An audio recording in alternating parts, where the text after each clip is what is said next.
Bonjour à tous. Alors dans cette vidéo, nous allons déterminer quelques valeurs remarquables de cosinus sinus, celles que l'on trouve dans le tableau qu'il faut bien connaître, hein. Donc on va s'intéresser ici aux valeurs en pi sur 4, pi sur 6 et pi sur 3. On va démontrer ces résultats-là. Alors en fait, dans cette présentation, on ne se place pas dans un cadre d'angle orienté. Simplement, on va se placer dans les triangles comme on pouvait le faire au collège. Là, les mesures des angles seront données en radians et pas en degrés, hein. On rappelle que pi radian, c'est 180 degrés. Voilà. Alors, on va commencer par les valeurs de cosinus et sinus en pi sur 4. Alors pour ça, en fait, on va se placer dans un triangle rectangle isocèle.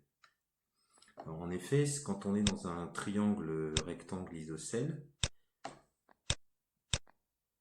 ici, oui. Alors donc, on a donc notre angle droit ici à 90, les deux angles à la base sont égaux, donc ils valent chacun 45 degrés, ce qui en radians nous donnera pi sur 4 radians. Alors, comment est-ce qu'on va déterminer par exemple le cosinus de pi sur 4? Le cosinus de pi sur 4 ici, on va dire c'est le cosinus de l'angle CAB. Alors, on rappelle la définition qui avait été donnée au collège. Le cosinus d'un angle, c'est donc le côté adjacent à cet angle divisé par l'hypoténuse. Alors, le côté adjacent à l'angle, c'est le côté AB. Donc, ça va faire AB divisé par l'hypoténuse. Ici, c'est le côté AC qui est opposé à l'angle droit. Alors, en fait, on va supposer que le triangle ici isocèle a donc un côté AB qui mesure A cm, hein. Donc évidemment on a la même chose, BC mesure A également, et donc ça va nous donner A divisé par la longueur AC. Or la longueur AC, on peut la déterminer dans le triangle ABC à l'aide du théorème de Pythagore. Donc si on applique le théorème de Pythagore dans le triangle ABC rectangle en B, on a ce résultat qui normalement devrait être connu, mais je préfère le démontrer. AB carré plus BC carré est égal à AC carré.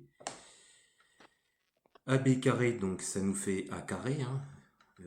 BC carré, c'est la même chose, donc on a 2A carré qui est égal à AC carré, ce qui fait que AC vaut racine de 2A carré, hein, puisque AC est positif, c'est une longueur, donc ça fait A racine de 2.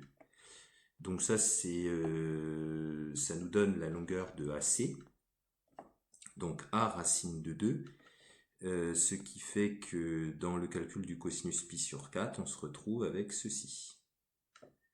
On simplifie par A, ça fait 1 sur racine de 2, et on multiplie par racine de 2 en haut et en bas, et on obtient racine de 2 sur 2. Donc voilà pour cosinus pi sur 4. Alors pour sinus pi sur 4, ça va revenir exactement au même, parce que si on garde cet angle-là, l'angle BAC, quand on fait le sinus, on fait le côté opposé divisé par l'hypoténuse. Or, le côté opposé ici, c'est BC, et il mesure également A. Donc ça fera toujours la même chose, hein. Donc ceci est aussi égal au sinus de pi sur 4. Donc voilà, on a déjà une partie de des résultats de notre tableau. Cosinus pi sur 4 égale racine de 2 sur 2, sinus pi sur 4 égale racine de 2 sur 2. Alors maintenant, on va s'intéresser aux deux autres. Alors pour ça, on va se placer dans un triangle équilatéral. Alors dans un triangle équilatéral, les trois angles ont la même mesure. Alors au collège, on apprenait que chacun faisait 60 degrés, puisque la somme des angles d'un triangle doit faire 180 degrés, comme les trois ont la même mesure. Donc ça nous donne 60 degrés, ce qui correspond en radians à un angle pi sur 3 radians. Alors on a tracé la hauteur issue de C. Alors on sait que dans un triangle équilatéral, une hauteur est en même temps bisectrice, hein, elle est aussi médiane, médiatrice, mais enfin en tout cas elle est bisectrice. Donc ici, ça nous assure d'avoir un angle de pi sur 6. Donc, on va pouvoir exprimer les cosinus et les sinus. Alors, on va déjà faire un petit calcul préalable. On va supposer que notre triangle, comme tout à l'heure, alors là, les côtés mesurent A. Donc là, les trois côtés mesurent A. Tout à l'heure, c'était juste un triangle isocèle. Là, il est équilatéral. Et donc, on va exprimer CH en fonction de A. Alors, quand on est dans le triangle CBH, donc CBH, c'est un triangle qui est rectangle en H. Donc là, on peut faire le théorème de Pythagore dans ce triangle. Donc le carré de l'hypoténuse est égal à la somme des carrés des deux autres côtés. Donc ça nous donne ça.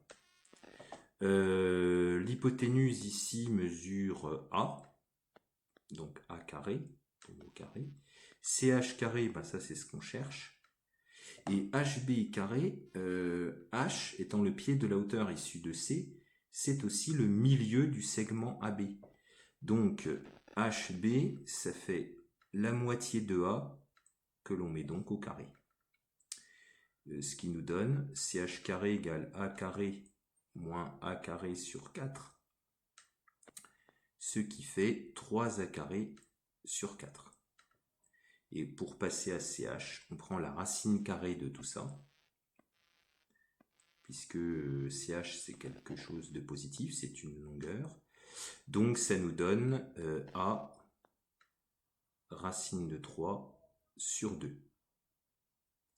Alors quand on veut exprimer par exemple le cosinus ici, pi sur 3, on va considérer cet angle-ci. Alors cosinus pi sur 3, côté adjacent, bah ici c'est BH, l'adjacent à l'angle, divisé par l'hypoténuse, c'est-à-dire BC. Alors BH, on l'a dit tout à l'heure, c'est A sur 2, donc ça fait A sur 2, divisé par BC, et la longueur BC, c'est A. Donc on simplifie par A, il reste 1 demi. Donc cosinus pi sur 3 égale 1 demi. Donc voilà. On peut du même coup faire sinus pi sur 3 en gardant le même angle. Sinus pi sur 3, ça nous fera côté opposé à l'angle divisé par hypoténuse. Mais côté opposé, c'est CH. Hein, donc ça va nous donner ça. Donc sinus pi sur 3, ça fait donc côté opposé, hein, c'est-à-dire donc à l'angle, c'est-à-dire CH sur BC. Donc CH sur BC. Mais on a démontré tout à l'heure que CH, c'est A racine de 3 sur 2. Donc ça fait A racine de 3 sur 2 divisé par A. Le côté BC fait toujours A. Donc ça fait racine de 3 sur 2. Sinus pi sur 3 égale racine de 3 sur 2. Voilà, c'est ce qu'on avait ici. Donc nos deux valeurs de cosinus et sinus. Alors il nous reste pi sur 6 maintenant. Alors en fait on va rester dans le même triangle. Le triangle équilatéral de tout à l'heure. On va se placer ici. Puisqu'on a vu qu'ici, on avait un angle de pi sur 6. Alors, on va donc exprimer le cosinus et le sinus. Hein. Alors, on va effacer ici, tout simplement pour avoir... pour pouvoir passer à pi sur 6 et avoir toujours la figure sous les yeux. Donc CH fait toujours un racine de 3 sur 2, ça ne change pas. Alors, en fait, le travail est simplifié parce que quand on veut faire cosinus pi sur 6, ça va être côté adjacent à l'angle, c'est-à-dire CH, divisé par l'hypoténuse, c'est-à-dire BC. Mais ça, tout à l'heure, on l'a exprimé, CH sur BC, comme étant le sinus de pi sur 3. Parce que quand vous faites sinus, quand on a fait tout à l'heure sinus pi sur 3, vous voyez, c'est encore marqué là, CH sur BC. Donc finalement, bah ça a déjà été calculé, c'est racine de 3 sur 2. Et puis sinus pi sur 6, Sinus pi sur 6, on doit faire le côté opposé à l'angle ici qu'on a représenté. Donc c'est BH divisé par l'hypoténuse BC. Et là, ça, on l'a déjà fait ici. Donc ça vaut 1/2. Donc ça, c'est pareil que cosinus pi sur 3, c'est-à-dire 1/2. Donc voilà, on a toutes les valeurs que l'on souhaitait déterminer ici, en nous plaçant donc à chaque fois dans des triangles appropriés. Donc pour pi sur 4, triangle isocèle rectangle, et pour pi sur 3 et pi sur 6, un triangle équilatéral. Voilà, j'espère que tout ça vous paraît clair. En tout cas, n'hésitez pas à me contacter si vous voulez d'autres renseignements. Je vous remercie de votre attention.